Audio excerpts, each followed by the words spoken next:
4월 23일 하이라이트 사무엘하 16장에서 18장까지입니다. 16장 봉독하겠습니다. 다윗이 산 꼭대기에서 떠난 지 얼마 안 되어서 무비보셋의 하인 시바가 와서 그를 맞이하였다. 시바는 나귀 2마리에 안장을 얹고 그 위에다가 빵 200개와 금포도 뭉치 100덩이와 여름과일 100개와 포도주 한 가죽부대를 싣고 왔다. 왕이 시바에게 물었다. 내가 무엇 때문에 이것을 가지고 왔느냐?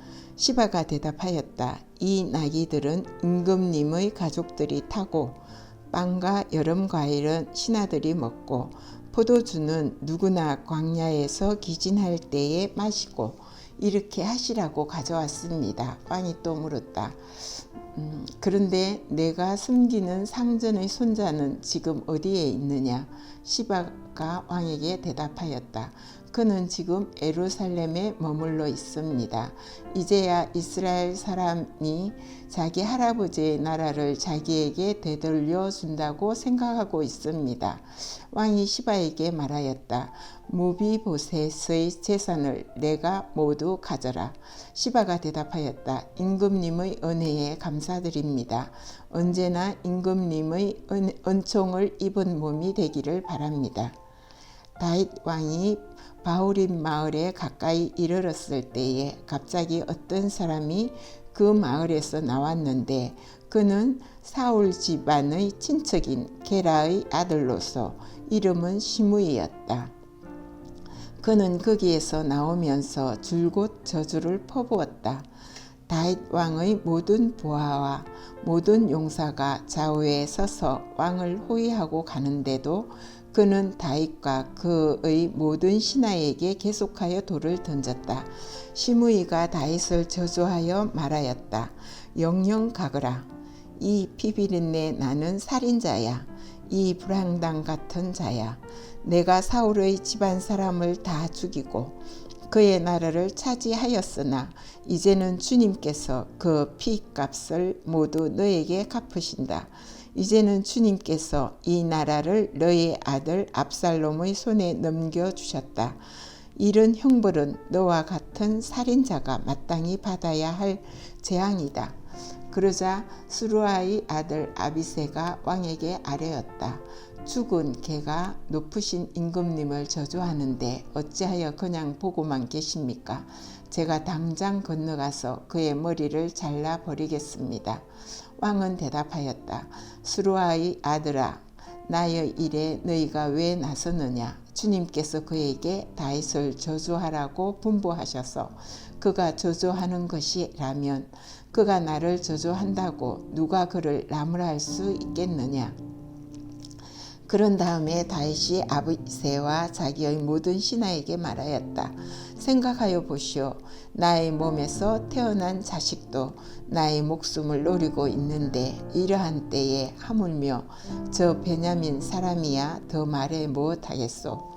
주님께서 그에게 그렇게 하라고 시키신 것이니 그가 저주하게 내버려 두시오. 혹시 주님께서 나의 이 비참한 모습을 보시고 오늘 시므이가 한 저주 대신에 오히려 나에게 좋은 것으로 갚아주실지 누가 알겠소. 다윗과 그 부하들은 계속하여 길을 갔다. 그래도 시므이는 여전히 산비탈을 타고 다윗을 따라오면서 저주하며 그 곁에서 돌을 던지고 흙먼지를 뿌렸다. 왕과 그를 따르는 온 백성이 요단강에 이르렀을 때에 그들은 매우 지쳤으므로 거기에서 쉬면서 기운을 되찾았다. 압살롬은 그를 따르는 이스라엘 백성의 큰 무리를 거느리고 예루살렘으로 입성하였으며 아히도벨도 그와 함께 들어왔다.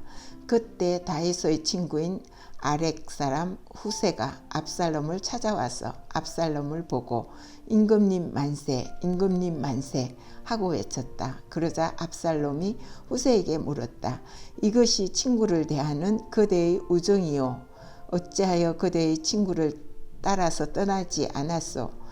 후세가 압살롬에게 대답하였다. 그렇지 않습니다. 오히려 저는 주님께서 뽑으시고 이 백성과 온 이스라엘 사람이 뽑아 세운 분의 편이 되어서 그분과 함께 지낼 작정입니다.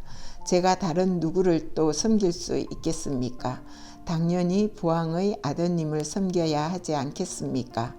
그러므로 제가 전에 부왕을 섬긴 것과 같이 이제는 임금님을 섬기겠습니다. 압살롬이 아히도벨에게 물었다. 이제 우리가 무슨 일부터 해야 될지 의견들을 내어 보시오. 아히도벨이 압살롬에게 말하였다. 부왕이 왕궁을 지키라고 남겨둔 후궁들과 동침하십시오.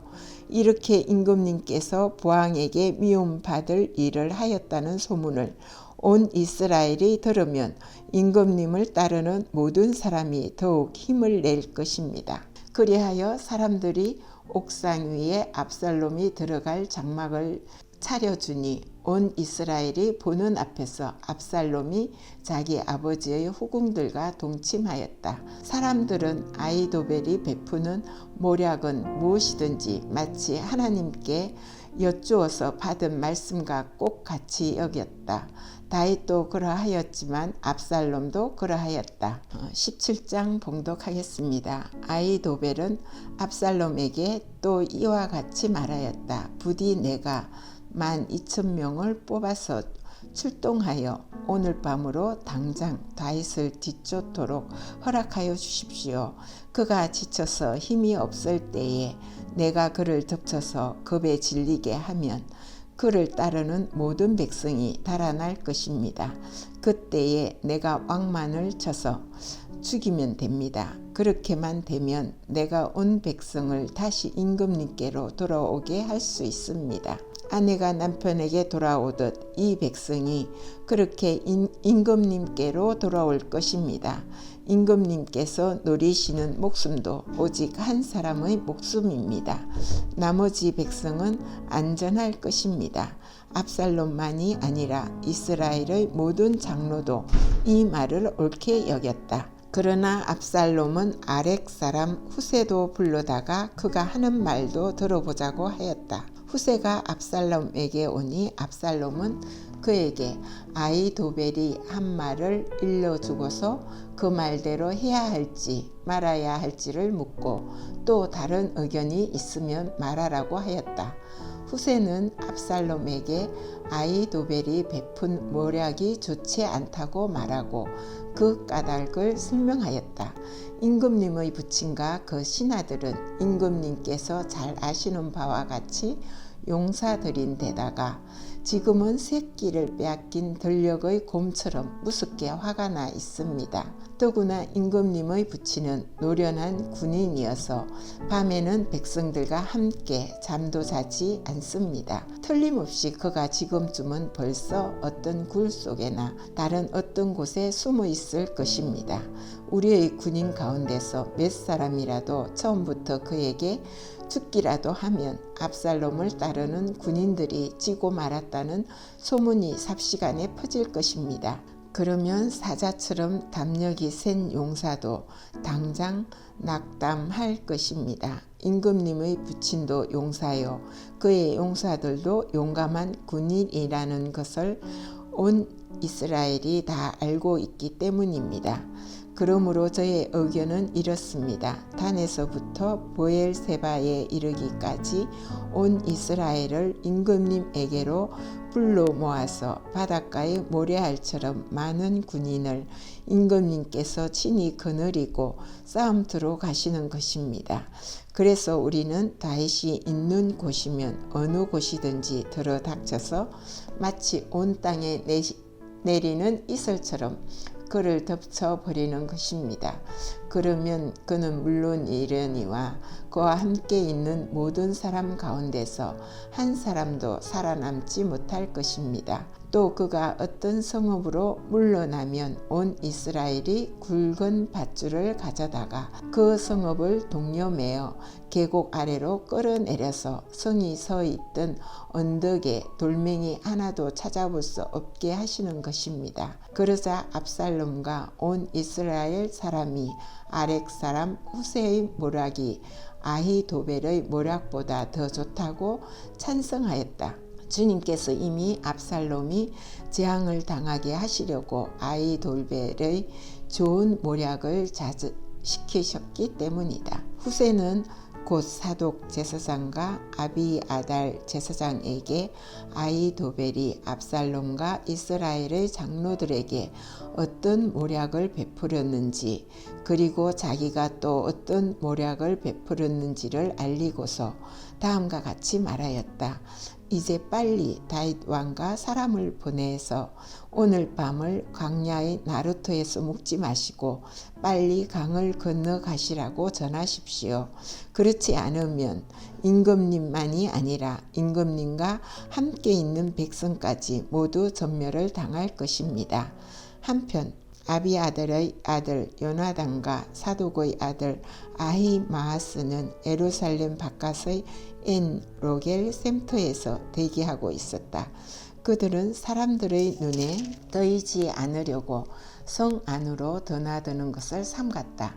거기에 있다가 여종이 그들에게 가서 소식을 전하여 주면 그들이 그 소식을 받아서 직접 다윗 왕에게 전하곤 하였다.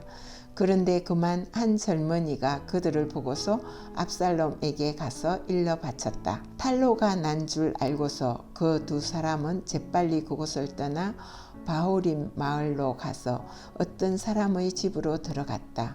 그 집 마당에는 우물이 있었는데 그들은 그 속으로 내려갔다. 그 집 여인은 덮을 것을 가져다가 우물 아귀에 펴놓고 그 위에 찌은 보리를 널어놓아서 아무도 눈치를 채지 못하게 하였다. 압살롬의 종들이 그 집으로 들어와서 그 여인에게 물었다. 아히마아스와 요나단이 어디에 있느냐? 그 여인이 그들에게 대답하였다. 그들은 방금 저 강을 건넜습니다. 그들이 뒤쫓아 갔으나 찾지 못하고 예루살렘으로 돌아갔다. 그들이 돌아간 뒤에 그 두 사람이 우물 속에서 올라와 다윗 왕에게 가서 이 소식을 전하였다.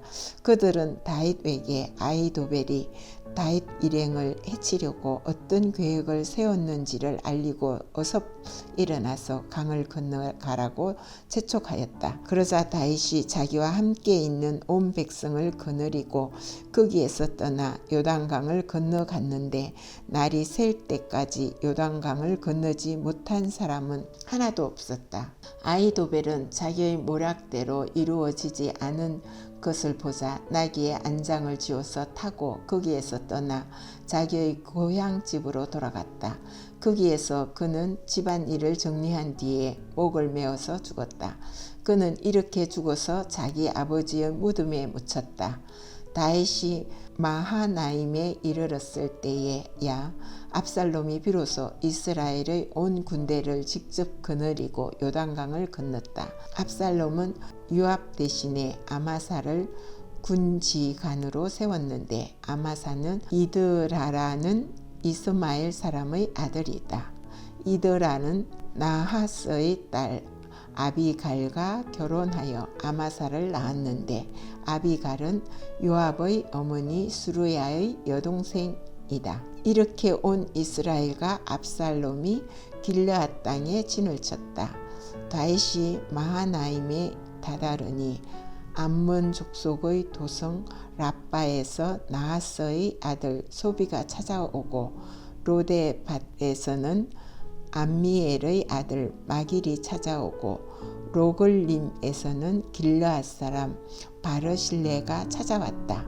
그들이 침대와 이부자리와 대야와 질그릇도 가지고 오고 밀과 보리와 밀가루와 볶은 곡식과 콩과 팥과 볶은 씨도 가지고 왔다. 그들은 그 많은 사람이 광야에서 굶주리고 지치고 목말랐을 것이라고 생각하고서 꿀과 버터와 양고기와 치즈도 가져다가 다윗과 그를 따르는 사람에게 주었다. 18장 봉독하겠습니다. 다윗은 자기와 함께 있는 백성을 점검하여 보고 그들 위에 천부장들과 백부장들을 세웠다. 다윗은 또 모든 백성을 세 때로 나눈 뒤에 3분의 1은 요압에게 맡기고 또 3분의 1은 수루아의 아들이며 요압의 동생 아비새에게 맡기고 나머지 3분의 1은 가드 사람 이때에게 맡겼다. 그런 다음에 왕이 온 백성에게 자기도 그들과 함께 싸움터로 나가겠다고 선언하니 온 백성이 외쳤다. 임금님께서 나가시면 안 됩니다. 우리가 도망을 친다 하여도 그들이 우리에게는 마음을 두지 않을 것이며 우리가 절반이나 죽는다 하여도 그들은 우리에게 마음을 두지 않을 것입니다. 임금님은 우리를 10,000명과 다름이 없으십니다. 그러니 임금님은 이제 성 안에 계시면서 우리를 도우시는 것이 더 좋겠습니다. 그러자 왕은 그들의 의견을 따르겠다고 말하고 성문 곁에 서 있으니 온 백성이 100명씩 1000명씩 부대별로 나아갔다. 그때 왕이 요압과 아비새와 이때에게 부탁하였다. 나를 생각해서라도 저 어린 압살롬을 너그럽게 대하여 주시오. 왕이 압살롬을 너그럽게 대하여 달라고 모든 지휘관에게 부탁하는 말을 온 백성이 다 들었다. 다윗의 군대가 이스라엘 사람과 싸우려고 전력으로 나가서 에브라임 숲속에서 싸움을 하였다. 거기에서 이스라엘 백성이 다윗의 부하들에게 패하였는데 그들은 그날 거기에서 크게 패하여서 20,000명이나 죽었다. 싸움이 온 땅 사방으로 번져 나가자 그날 숲속으로 목숨을 잃은 군인이 칼에 찔려서 죽은 군인보다 더 많았다. 압살롬이 어쩌다가 다윗의 부하들과 마주쳤다. 압살롬은 노새를 타고 있었는데 그 노새가 큰 상수리 나무의 울창한 가지 밑으로 달려갈 때에 그의 머리채가 상수리 나무에 휘감기는 바람에 그는 공중에 매달리고 그가 타고 가던 노새는 빠져나갔다. 어떤 사람이 이것을 보고서 요압에게 알려주었다. 압살롬이 상수리 나무에 매달려 있습니다. 요압이 자기에게 소식을 전하여 준 그 사람에게 물었다. 내가 그를 보았는데도 왜 그를 당장에 쳐서 땅에 떨어뜨리지 않았느냐? 그랬더라면 내가 너에게 은 10개와 띠 하나를 주었을 것이다. 그 사람이 요압에게 대답하였다. 비록 은 1,000개를 달아서 저의 손에 쥐어 주신다고 하여도 저는 감히 손을 들어 임금님의 아들을 치지 않을 것입니다.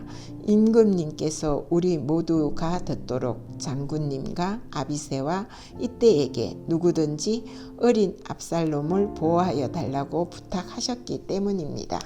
제가 임금님을 속이고 그 생명을 해치면 임금님 앞에서는 아무 일도 숨길 수가 없기 때문에 장군님까지도 저에게서 등을 돌릴 것입니다. 그러자 요압은 너하고 이렇게 꾸물거릴 시간이 없다 하고 말한 뒤에 투창 3사루를 손에 들고 가서 아직도 상수리 나무의 한가운데 산채로 매달려 있는 압살롬의 심장을 꿰뚫었다. 요압의 무기를 들고 다니는 젊은이 10명도 모두 둘러싸고서 압살롬을 쳐서 죽였다. 그런 다음에 요압이 나팔을 부니 백성이 이스라엘 백성을 뒤쫓다가 돌아왔다. 요압이 백성에게 싸움을 그치게 하였기 때문이다. 그들은 압살롬을 들어다가 숲속의 깊은 구덩이에 집어던지고 그 위에다가 아주 큰 돌무더기를 쌓았다.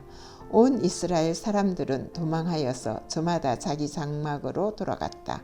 평소에 압살롬은 자기 이름을 후대에 남길 아들이 없다고 생각하여 살아있을 때에 이미 자기 비석을 준비하여 세웠는데 그것이 지금 왕의 골짜기에 있다.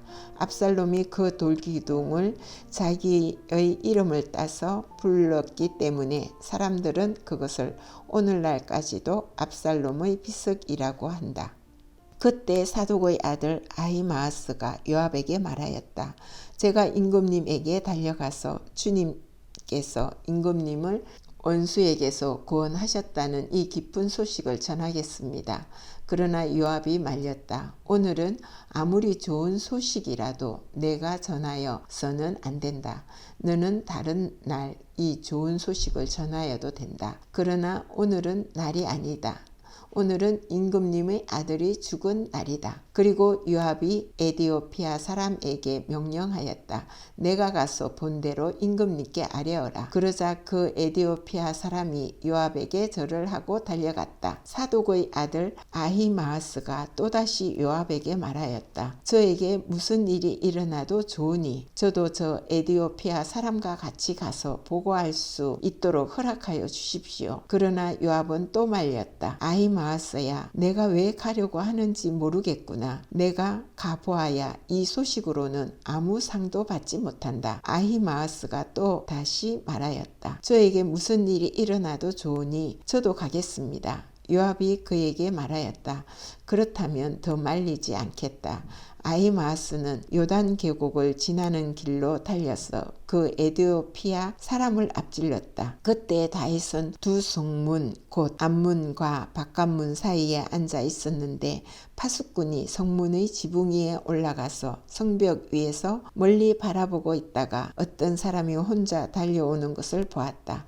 파수꾼이 큰 소리로 이 사실을 왕에게 알리니 왕은 혼자 오는 사람이면 좋은 소식을 전하는 사람이다 하고 대답하였다. 그 사람이 점점 더 가까이 이르렀다. 파수꾼이 보니 또 한 사람이 달려오고 있었다. 파수꾼이 큰 소리로 문지기에게 또 한 사람이 달려온다 하고 외치니 왕은 그도 좋은 소식을 전하는 사람이다 하고 말하였다. 파수꾼이 또 알렸다.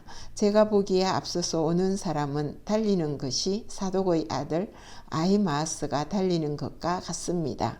그러자 왕이 대답하였다. 그는 좋은 사람이니 좋은 소식을 전하러 올 것이다. 아히마아스가 왕에게 가까이 이르러서 평안하기를 빕니다 하고 인사를 드리며 얼굴이 땅에 닿도록 왕에게 절을 하며 아뢰었다. 높으신 임금님께 반역한 자들을 없애버리시고 임금님께 승리를 안겨주신 임금님의 주 하나님을 찬양합니다. 왕이 그 어린 압살롬도 편안하더냐 하고 물으니 아히마아스는 임금님의 신하 요압이 이 종을 보낼 때에 큰 소동이 있었습니다마는 무슨 일인지는 모르겠습니다. 왕이 물러나서 곁에 서 있으라 하고 말하니 그는 곁으로 물러나서 서 있었다. 바로 그때 그 에디오피아 사람이 들어왔다. 에디오피아 사람이 왕에게 아뢰었다. 높으신 임금님께 기쁜 소식을 가져왔습니다. 주님께서 오늘 임금님께 반역한 자들을 없애버리시고 임금님께 승리를 안겨주셨습니다. 왕이 에디오피아 사람에게 물었다. 그 어린 압살롬이 편안하더냐? 에디오피아 사람이 대답하였다. 높으신 임금님의 원수들을 비롯하여 임금님께 반역한 자들이 모조리 그 젊은이와 같이 되기를 바랍니다. 왕은 이 말을 듣고 마음이 찢어질 듯이 아파서 성문 위의 다락방으로 올라가서 울었다. 그는 올라갈 때에 내 아들 압살롬아, 내 아들아, 내 아들 압살롬아, 너 대신에 차라리 내가 죽을 것을 압살롬아, 내 아들아, 내 아들아 하고 울부짖었다.